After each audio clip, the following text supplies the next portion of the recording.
are you a little bit nervous about that knee moving forward? Of course I am. Like, if I signed that contract with him as the Clippers, I would almost just be covering my eyes about the knee and just saying, look at his upside when he's healthy. Because when he's healthy, he's at the very least a top 5 NBA player, if not top 3.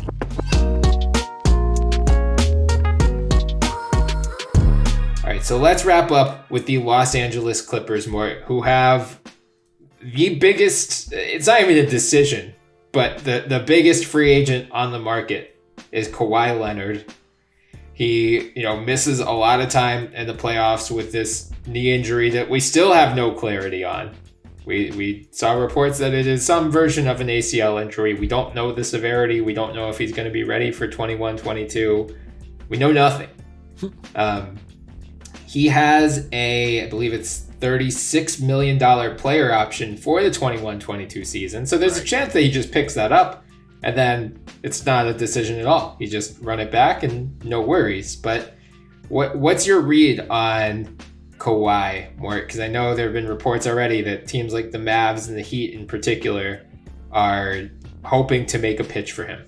29 teams should want to make a pitch for him. That's not the point. The point is what he wants to do. And if this ACL injury, whether it's a tear or a strain, I don't even know what kind of subsection there is under ACL injuries, but regardless, just the word or the letters ACL in that order, it's pretty terrifying.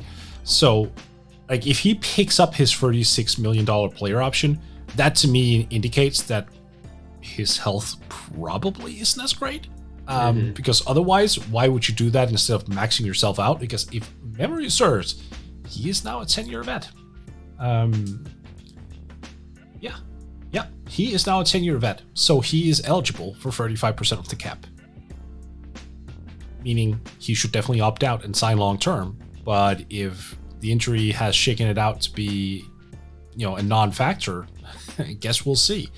But no, I think he wants to stay home, right? I mean, he wanted to be in LA. He because that's where he's from. He didn't he even won a ring in Toronto and still bolted because I want to go home. I get that he's a guy who's tough to get a proper read on, and I also get that Uncle Dennis plays a role behind the scenes. But I would be pretty shocked if he's not back. Yeah, I would as well. They only have early bird on him, right? Because he signed as a free agent. Yeah. Oh, that's right. Oh, yeah. It's only 2 years. You're absolutely right. So if he picks this up, they'll have full bird rights in 2022. But that's still such a risk. Yeah. But they can. Okay, no, he can still because they have early bird. He can get 170. See, so he can get a full max still. Oh, it's 175. Okay. Yeah. So, yeah, I mean, if he opts out, he can get, in terms of, this is $112.4 million salary cap is what the projection has been. So if he opts out from his own team, from the Clippers, he can get a 5-year, $228.2 million contract. If he opts out, signs with another team, the most they can offer is 4 years. It's $169.2 million. So almost a $60 million difference. I mean, if you're the Clippers, I feel like if he opts out and he's willing to take the 5-year max, you have to do it. But are you a little bit nervous about that knee moving forward? Of course I am. Like, if I signed that contract with him as the Clippers, I would almost just be covering my eyes about the knee and just saying, look at his upside when he's healthy. Because when he's healthy, he's at the very least a top 5 NBA player, if not top 3. He is phenomenal. One of the best two-way forwards we've ever seen, to be quite honest with you. I mean, I love how people are comparing him to Scottie Pippen, not realizing that he's better than Scottie ever was. That is immensely humorous to me. Like, somehow he would have been the Scottie Pippen of the 90s. No, he's so much better. Like, he's a first ballot Hall of Famer. I think you have to look at the upside of him being healthy and just cover your eyes and hope for the best. But no, that knee and that thigh, and there are a lot of concerns with that. Like just his body overall. Like if you sign him to that contract and he Grant Hills you, you're stuck. Then you can't do anything. You're absolutely locked up. Then we could talk about an untradeable contract. Yeah. But let's hope it's not. Maybe it was also labeled just an ACL injury because maybe it wasn't a tear. Maybe it was just precautionary. I mean, again, we don't know anything. So that intel really drives the conversation in some capacity because right now we're just guessing. Yeah.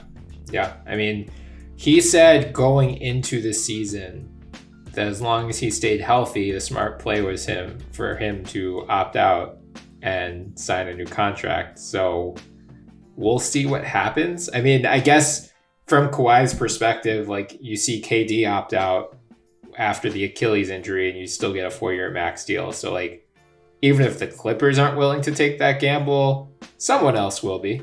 I have no doubt that if Kawhi opts out, he will get a max deal from someone. Yeah, that's fair.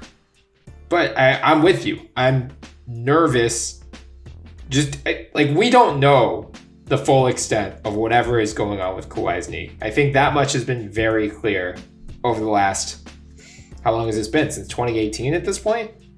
Like, he is being very smart about hiding the full scope of it from the public because it's going to affect his future earnings beyond anything else. But like, we don't, I mean, it seems like it's going to be a chronic problem. So if you're the Clippers, you just have to ask yourself, it's similar to the Sixers and Joel Embiid. It's like, are we ever going to get a fully healthy Kawhi Leonard throughout an entire playoff run? I don't think either team knows the answer to that question. No, it seems unlikely, and I hate to say that, but it seems unlikely. I mean, there's just something flares up all the time with him, and it makes sense. Like some people are just different in terms of what their body can handle. I think for whatever team he's played on to be showing some caution in regards to the back-to-backs and whatnot, that's been great for him. I mean, there's a reason he's played the best 3-year stretch of his career over the past 3 years. It's because he's been pacing himself, and the training staff and the coaching staffs have been behind that decision. So I think that is the move forward. And honestly, if I sign him, I don't care whether or not he plays 82 games. That's not important to me. Like he's probably gonna, in the place that he's playing, in the games that he's playing, you know, whether that's 60, 65 games, 70. You're probably going to win 60% of those games anyway. Like, you're going to make the playoffs. I'm not concerned about that. Like you said, it is, do I have him available for the NBA Finals if I go that far? If not, I'm sorry to be so cynical, but what's the point then? Right. Yeah, I mean, it's a incredibly crappy situation for the Clippers to have to deal with, but I think if he opts out, they're going to offer him the 5-year max, and you just have to pray at that point. But I'm with you in thinking there will be speculation about his future over the next 4 weeks because that's what we do with free agents. But given the way that he wanted to go to the Clippers 2 years ago, he handpicked Paul George as his teammate. You know, he saw what the Clippers did without him. I think it would be a very different story if the Clippers lost to the Mavericks in round 1. Yeah, but agreed. Seeing them beat the Jazz without him, get the Suns to a Game 6 without him in the Western Conference Finals. If I'm Kawhi Leonard, I'm not looking at this Clippers team thinking, like, oh man, there's no way I'm winning a championship here. I'm out of here. I'm going to go join Luka, where things are great in Dallas right now. Yeah, I think that ship has sailed. Yeah. So I think he stays, and I think the bigger question for the Clippers, assuming he does stay, we should just operate under that window, because if not, none of this matters. They'll probably have to totally retool their roster. Right. Reggie Jackson Yes. we have sung his praises repeatedly in recent episodes. One of the breakout stars of the playoffs. Timing worked out in his favor. He's a free agent now. I think it's fair to say he has earned a big raise over the minimum contract that he signed. So they have early bird rights on him as well, which means they can offer either 175% of his previous salary which is not very much at all, or 105% of the average salary in the previous season. So for the numbers I've seen, that means his starting salary will be around $10.1 million. Yeah, there we go. Do you think that's enough to keep him? Yeah. Not in terms of finances. So someone else is going to trump that offer. I don't think he cares. He wants to be in LA. Paul George is one of his best friends. He was rejuvenated with the Clippers. And a $10 million paycheck to stay in a place where you want to be, I think that's enough. Yep, I'm right with you. I mean, who was it? Ramona Shelburne, I think, of ESPN had a story about Reggie the other day talking about he was like ready to retire after his Pistons stint. And then, he's like best friends with Paul George. Paul George convinces him to come play with the Clippers. And like it just like resuscitated his love for playing basketball. So I'm with you. I think there are going to be teams out there that are willing to offer him more money, and I don't think he cares. Yeah, I agree with you. I mean, I wrote an article on Forbes basically looking at the point guard market through the lens of the Chicago Bulls, who could use a point guard, and he came up. Mm-hmm. And it's just, even though the Bulls could clear enough cap space to actually pay him significantly more than what the Clippers could, just doesn't make sense. Like it doesn't make sense virtually anywhere for him to go but the Clippers. I mean, think about it. He's best now as a spot-up shooter. He is best now feeding off of others. He's got two superstars to play alongside him on the wing to absorb all of this attention, leaving him with the ability to run around the three-point line, catching and shooting all day long. And he'll get paid $10 million to do so, and he'll get to be with his best buddies. Like, that's life. LA too, by the way. Right, we were talking about markets and whatnot, but also just weather, right? Like, yeah. Like that matters. I mean, again, it does. And I hate acknowledging that because 35 minutes ago, I was sitting there rooting for the small market teams, and I still do. But I'm not going to sit here and also say there isn't something intriguing about playing in warm weather cities. Yeah. Yep. So yeah, I think Reggie stays. And then Nick Batum, another guy who looked like he was just on his way out of the NBA, has a great year with the Clippers. What rights do they have on him? Nothing, just non-bird. So they can't offer much more than a minimum deal. But do you think that matters? Do you think Batum is getting a ton of money elsewhere? Or do you think he's coming back as well?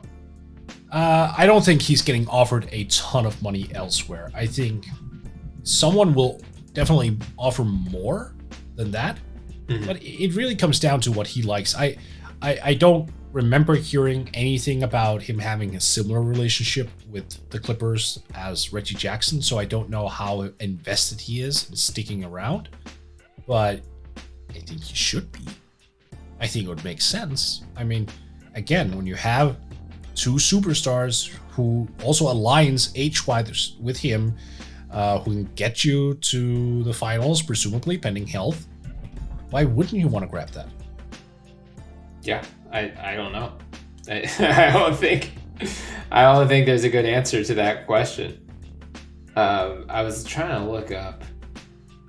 So I know he got stretched. The Hornets waived him. He picked up his $27.1 million player option. They waived him and stretched his contract. So there's a dead cap hit of $9 million on their books for the next 2 seasons. Right. I was trying to see if that money, did he get all $27 million already, or do you know if he? No idea. If it was paid later, no idea. Mm-hmm. Either way, he got his money. Yeah, right. But I'm thinking, like, if he's getting paid $9 million from the Hornets for the next 2 years not to play for them, sign, a mid deal again with the Clippers, and you're still making $12 million. You're right. Yeah. Either way, it doesn't matter. Like, that's the thing I think with both Jackson and Batum. Batum signed a $120 million contract. Jackson had an $80 million contract. So these guys should be pretty set financially. It's not like Campaign, hasn't had a big contract yet. So like he, as much as he might want to stay with the Suns, if they can't offer him a huge contract in free agency, like maybe he does look elsewhere. Yeah. But for Batum and Jackson, like they've made their money. Now they're probably in full, like, let's just screw it. Let's take whatever we can get and let's go win a ring. Yeah. Honestly, I wonder if that's going to be a thing that teams are going to start monitoring now. Overpaid guys. Mm-hmm.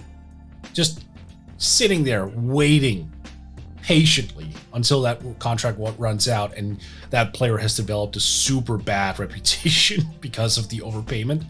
And then they just swoop in like, we know there's a reason you got that contract. You might not have lived up to it, but you're sure as hell is going to live up to more than a mint deal. So that's what we got you on because your perception is crap. I wonder if that's just going to be the next thing. Yeah. I'm still looking up this stretch thing. Yeah, it looks like he might get Nick Batum might get $9 million paid out over the next few years. So I love both that. of them, Reggie and Nick, are fine financially. They should. Yeah. Well, I mean, bottom line is, I think the Clippers, if Kawhi resigns, and then we'll see what happens with Serge Ibaka. He has a $9.7 million player option, but at this rate, I would assume he probably picks that up, given the injury and. He might feel like there's unfinished business, but I don't see any reason to think that this Clippers team can't be right back where they were next year. Like, I think they will still, if Kawhi's back and healthy, they should still be one of the Western Conference favorites going into next year. I would agree.